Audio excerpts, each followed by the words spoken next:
আপনি কি ভাবছেন আপনার গুনাহের পাল্লা অনেক ভারী হয়ে গেছে? আপনি কি মাঝরাতে একা একা চোখের জল ফেলেন আর ভাবেন, আল্লাহ কি আমাকে আদৌ ক্ষমা করবেন? থামুন, আজকের এই গল্পটি আপনার জন্য।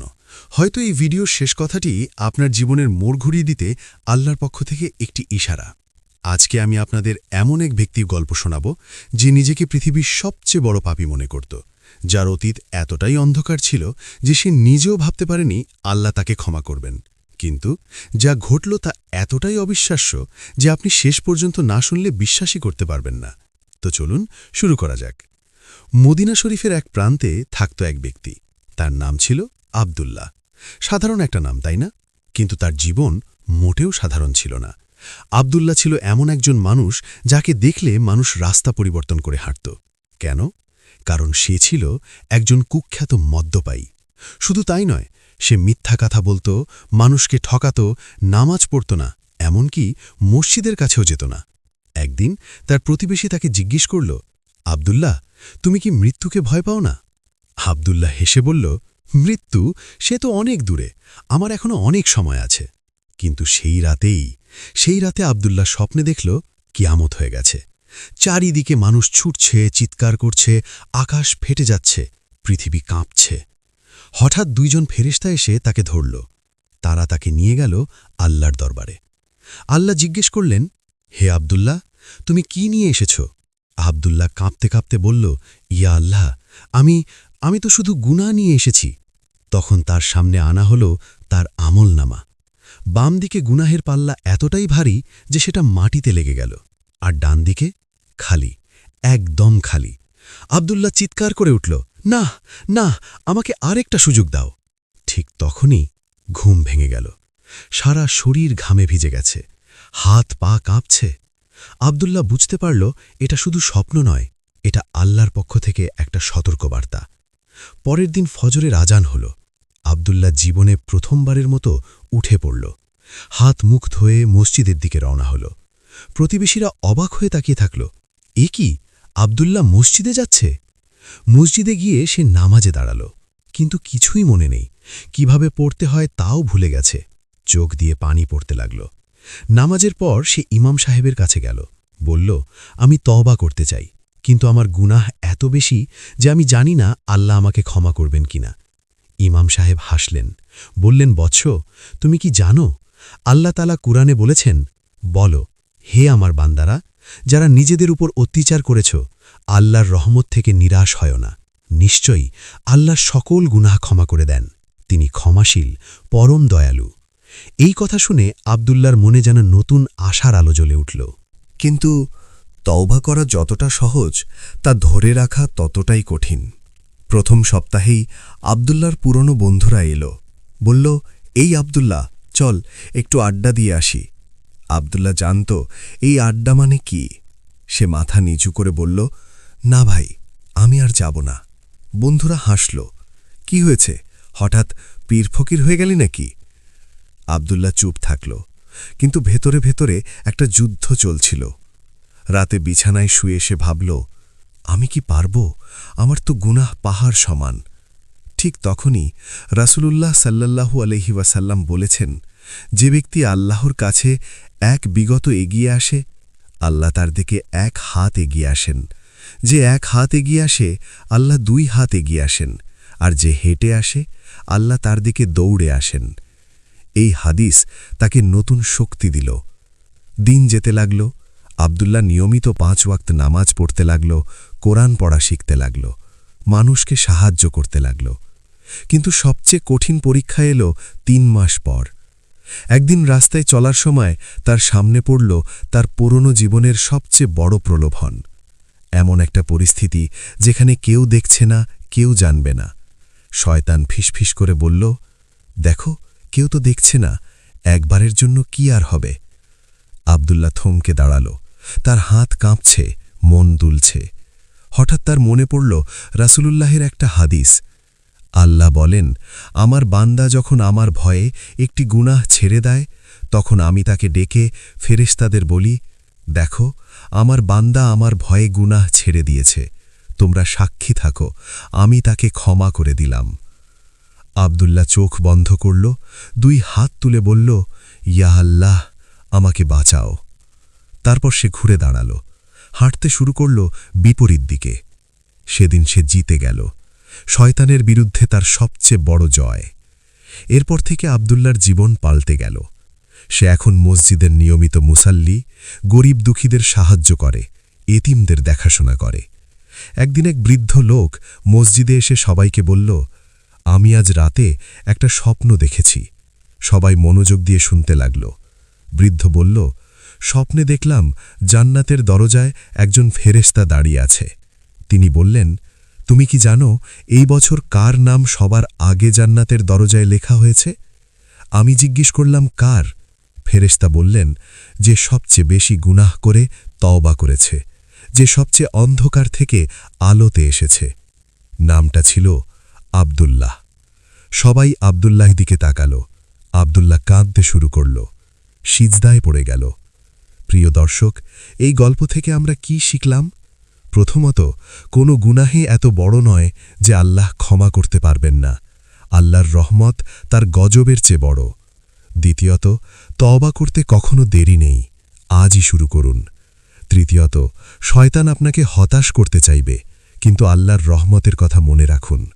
রাসূলুল্লাহ সাল্লাল্লাহু আলাইহি ওয়াসাল্লাম বলেছেন, আল্লাহ তাআলা রাতের বেলা হাত বাড়িয়ে দেন যেন দিনের পাপীরা তওবা করে, আর দিনের বেলা হাত বাড়িয়ে দেন যেন রাতের পাপীরা তওবা করে। তো আর দেরি কেন? আজই তওবা করুন, আল্লাহর থেকে ফিরে আসুন। মনে রাখবেন, আব্দুল্লাহর গল্প শুধু একটা গল্প নয়, এটা আমাদের সবার গল্প হতে পারে। আল্লাহ আমাদের সবাইকে হেদায়েত দান করুন। আমিন। বাগদাদের একটি ছোট বস্তিতে ওসমান নামে এক গরিব রাখাল বাস করত। ওসমান তার স্ত্রী ও 2 ছোট সন্তানকে নিয়ে মাটির একটি কাঁচা ঝুপড়িতে থাকত। জীবন তার জন্য সহজ ছিল না, কিন্তু তার হৃদয়ে সবসময় কৃতজ্ঞতার আলো জ্বলত। তার জীবনের একমাত্র উদ্দেশ্য ছিল, জীবন যতই কঠিন হোক না কেন, সে সবসময় হালাল রুজি উপার্জনকে প্রাধান্য দেবে। দুনিয়ার ধন সম্পদ ওসমানের কাছে কিছুই ছিল না, কিছু দুর্বল পাতলা ছাগল ছাড়া। সেই ছাগলের দুধ বিক্রি করেই সে তার সংসারের হাঁড়ি জ্বালাত। প্রতিদিন সকালে সূর্য ওঠার আগেই সে ঘুম থেকে উঠত, অজু করত, ফজরের নামাজ আদায় করত। তারপর ঝুপড়ির বাইরে রাখা পুরনো কাঠের বালতিতে ছাগলের দুধ সংগ্রহ করত। তার স্ত্রী, যিনি ছিলেন একজন নেক ও ধৈর্যশীল নারী, ঘরের কাজকর্মে ব্যস্ত থাকতেন এবং সন্তানদের দেখাশোনা করতেন। তিনি জানতেন তার স্বামীর উপার্জন খুব বেশি নয়, তাই তিনি কখনো স্বামীর কাছে কোনো আবদার করতেন না এবং একজোড়া পোশাকেই ধৈর্যের সাথে জীবন কাটাচ্ছিলেন। তাদের দুজনের মধ্যে ভালোবাসা ছিল সাধারণ কিন্তু গভীর। তারা একে অপরের দারিদ্র্য নিয়ে নয়, বরং হৃদয়ের শান্তি নিয়ে গর্ব করতেন। ওসমান প্রায় তার স্ত্রীকে বলত, হে ফাতিমা, দুনিয়ার নিয়ামত শেষ হয়ে গেলেও হোক, কিন্তু যদি মন তৃপ্ত থাকে তবে মানুষ সবচেয়ে ধনী। ফাতেমা হেসে বলতেন, আল্লাহ আমাদের ঈমান দিয়েছেন, হালাল রুজি দিয়েছেন, এর চেয়ে বড় সম্পদ আর নেই। জীবনেও অভাব ছিল ঠিকই, কিন্তু ঘরে বরকত ও ভালোবাসার পরিবেশ বিরাজ করত। ওসমান সারাদিন জঙ্গলে ছাগল চড়াত। সে প্রায়ই আকাশের দিকে তাকিয়ে বলত, হে পালনকর্তা, তুমি আমাদের মালিক, তুমি আমাদের যা কিছু দিয়েছ আমরা তাতেই খুশি। রাতে যখন বাচ্চারা ঘুমিয়ে পড়ত, ফাতেমা তার স্বামীর পাশে বসে বলতেন, ওসমান, কখনো কি মনে হয় না যে ইস, আমাদেরও যদি বড় বাড়ি, জমি আর চাকর বাকর থাকত? সে হেসে জবাব দিত, ফাতিমা, আমি বড়লোকদের চেহারা দেখেছি, তাদের ঘরে আলো আছে, কিন্তু হৃদয়ে অন্ধকার। তারা হালাল হারামের পরোয়া করে না। আমি আমার ঝুপড়ির অন্ধকারকে তাদের আলোর চেয়েও বেশি পছন্দ করি। এভাবেই ওসমানের প্রতিটি দিন কাটত পরিশ্রম, ধৈর্য ও অল্পে তুষ্টির সঙ্গে। দুনিয়ার হিসেবে সে গরিব ছিল, কিন্তু আত্মিক দিক থেকে সে বাদশার চেয়ে কম ছিল না। সময় গড়াতে থাকল।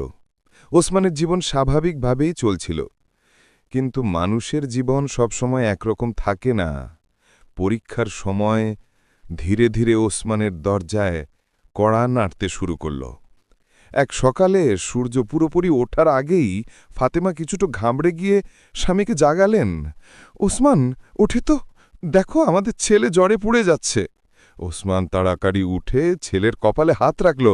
শরীর জ্বরে পুড়ছিল, শিশুটি কাতরাচ্ছিল, চোখে জল আর ঠোঁটে দুর্বলতা স্পষ্ট দেখা যাচ্ছিল। ফাতেমার চোখে চিন্তা আর অশ্রু দুটোই ঝলকে উঠল। আমি ওকে হাকিমের কাছে নিয়ে যাচ্ছি। ওসমান তাড়াতাড়ি চাদর জড়িয়ে ছেলেকে কোলে নিলেন। সে বাগদাদের কাছের এক মহল্লায় পুরনো একটি চিকিৎসালয়ে পৌঁছাল। হাকিম ছেলেকে দেখলেন, নাড়ি দেখলেন এবং কিছু ওষুধের ব্যবস্থা করলেন। তারপর ধীরে ধীরে বললেন, ওষুধের পাশাপাশি ওষুধ তৈরির উপকরণও দামি, কিছু মুদ্রা দিতে হবে। ওসমান মাথা নিচু করল। তার পকেট খালি ছিল। সে সেদিন দুধ বিক্রি করতে বাজারে যায়নি, আর ঘরে একটি পয়সাও ছিল না। হৃদয়ে বোঝা নিয়ে সে নরমভাবে বলল, হাকিম সোয়েব, আমার কাছে এখন টাকা নেই, তবে আমার কাছে কিছু ছাগল আছে। আপনি যদি চান তবে আমি তার মধ্যে থেকে 2টি ছাগল দিয়ে দিচ্ছি, কিন্তু দয়া করে আমার ছেলের চিকিৎসা করুন। হাকিম কিছুক্ষণ ভেবে বললেন, ঠিক আছে ওসমান, তুমি যদি 2টি ছাগল দাও তবে আমি তোমার ছেলের চিকিৎসা করে দেব। ওসমান দ্বিধা না করে তার 2টি ছাগল হাকিমের হাতে তুলে দিল। তার চোখে ছিল শুধু ছেলের জীবন বাঁচানোর চিন্তা, সম্পদ হারানোর নয়। হাকিম ওষুধ দিলেন, জড়িবুটি প্রস্তুত করলেন এবং কয়েকদিনের চিকিৎসার পর ছেলেটি সুস্থ হয়ে উঠল। ফাতিমা কৃতজ্ঞতার অশ্রু ফেললেন এবং বললেন, আল্লাহর বড় দয়া, আমাদের ছেলে বেঁচে গেছে। ওসমান নীরবে আকাশের দিকে তাকিয়ে বললেন, আল্লাহর শকুর। ছাগল চলে গেলে কি হবে, সন্তান সুস্থ আছে, এটাই সবচেয়ে বড় নেয়ামত। এভাবে উসমানের পরীক্ষার প্রথম ধাপ শেষ হল, কিন্তু ভাগ্যের কিতাবে আরও কঠিন পরীক্ষা লেখা ছিল, যা ধীরে ধীরে তার পথে আসতে চলেছিল। হাকিমকে 2টি ছাগল দেওয়ার পর উসমানের অবস্থা আরও খারাপ হয়ে গেল। এখন যে কয়েকটি ছাগল অবশিষ্ট ছিল সেগুলোও দুর্বল হয়ে পড়ল এবং দুধের উৎপাদন আগের মতো রইল না। বাজার থেকে যে সামান্য কয়েকটি মুদ্রা মিলত তাতে মাত্র 2-3টি রুটি আসত, যা তার পরিবারের জন্য যথেষ্ট ছিল না। কিন্তু উসমানের মুখে অভিযোগ কম এবং কৃতজ্ঞতা বেশি থাকত। সে রুটি নিয়ে বাড়ি ফিরত এবং ধৈর্য ধরে স্ত্রী সন্তানদের সামনে রাখত, আর নিজে শুধু পানি পান করে বসে থাকত। ফাতিমা জিজ্ঞাসা করলে সে হেসে বলত, আমি রাস্তায় আসার সময় আমার ভাগের রুটি খেয়ে এসেছি, আমার খিদে নেই। ফাতিমা ছিলেন খুবই বুদ্ধিমতী মহিলা। তার মন সঙ্গে সঙ্গেই বুঝে যেত যে অবস্থা ভালো নয় এবং তার স্বামী না খেয়ে আছে। কিন্তু তিনি কখনো স্বামীকে সত্যি কথা বলে তার ধৈর্যে আঘাত হানতেন না। পরের দিন যখন সে শুধু 3টি রুটি নিয়ে এলো, তখন তার স্ত্রী রুটি খেলেন না এবং বললেন, এই আজ আমাদের প্রতিবেশী কিছু খাবার পাঠিয়েছিলেন, আমি সেটা খেয়ে নিয়েছি, আমার খিদে নেই, আজ আপনি এই রুটি খেয়ে নিন। এভাবেই তারা দুজন একে অপরের কাছ থেকে লুকিয়ে দিন কাটাতেন। উসমান তার লজ্জা ও দুঃখ লুকাত, ফাতিমা তার ভালোবাসা দিয়ে প্রতিদিন স্বামী ও সন্তানদের সামলে রাখার চেষ্টা করতেন। বাচ্চাটা ছিল নিষ্পাপ। মাঝে মাঝে তারা খেলার ছলে কোনো খেলনার বায়না ধরত। তখন মা হেসে বলতেন, যখন আল্লাহ প্রচুর রিজিক পাঠাবেন তখন আমরা সব কিনব। রাতে যখন ঝুপড়িতে নরম চাননি আসত, তখন ফাতিমা নীরবে আকাশের দিকে তাকিয়ে দোয়া করতেন, আর উসমান দেয়ালের ছাড়ায় বসে চুপচাপ থাকতেন। দুজনের হৃদয়ই একে অপরের কষ্ট বুঝত, কিন্তু কথায় খুব কমই তা প্রকাশ পেত। তাদের ভালোবাসার ধরন ছিল সাধারণ কিন্তু সীমাহীন। প্রতিদিন একে অপরের জন্য ছোট ছোট আত্মসংত্যাগ করা। এভাবে পরিস্থিতি কঠিন হলেও পরিবারটি একে অপরের সুরক্ষায় বাধা রইল। পরীক্ষা ধীরে ধীরে তাদের জীবনকে নাড়া দিচ্ছিল, কিন্তু তাদের হৃদয়ে আশার প্রদীপ তখনও জ্বলছিল। উসমান প্রতিদিনের মতো সকালে ঘুম থেকে উঠলেন। সূর্য ওঠার আগেই তিনি তার কাঠের লাঠি হাতে নিতেন এবং আল্লাহর নাম নিয়ে ঝুপড়ি থেকে বেরিয়ে জঙ্গলের দিকে যেতেন। এটাই ছিল তার রুজির মাধ্যম, এটাই তার দুনিয়া। একদিন সে বরাবরের মতো জঙ্গলে পৌঁছাল, আর হঠাৎ আকাশ কালো মেঘে ঢেকে গেল। জোরে বাতাস বইতে লাগল, গাছের ডালপালা নড়তে শুরু করল এবং মেঘের গর্জন নীরবতাকে ছিঁড়ে ফেলল। যে ছাগলগুলো কিছুক্ষণ আগেও ঘাস খাচ্ছিল, গর্জনের শব্দে ভয়ে এদিক ওদিক পালাতে লাগল। উসমান সঙ্গে সঙ্গে সেগুলোকে সামলানোর চেষ্টা করলেন, কিন্তু ছাগলগুলো বৃষ্টি আর গর্জনের ভয়ে জঙ্গলের বিভিন্ন দিকে ছড়িয়ে পড়ল। সে দৌড়াতে থাকল, চিৎকার করতে থাকল, আমার ছাগলগুলো কোথায় গেলে তোমরা সব? কিন্তু জবাবে শুধু ছিল গর্জনের প্রতিধ্বনি আর বৃষ্টির ফোঁটার শব্দ। সে অনেকক্ষণ ধরে তাদের খুঁজতে থাকল। ঘন গাছের মাঝখান দিয়ে কাঁটা ভরা রাস্তায় সে হাঁটতে লাগল, কিন্তু ছাগলগুলোর কোনো চিহ্ন পেল না। অবশেষে সন্ধে নেমে এলো। আকাশ অন্ধকারে ছেয়ে গেল, আর ক্লান্ত পায়ে সে খালি হাতে বাড়ির দিনে ফিরতে লাগল। যখন সে ঝুপড়ির দরজায় পৌঁছাল, তখন তার চেহারায় ক্লান্তির সঙ্গে দুঃখের রেখা স্পষ্ট ছিল। তার হাতে শুধু একটি ছোট কাঠের লাঠি ছিল।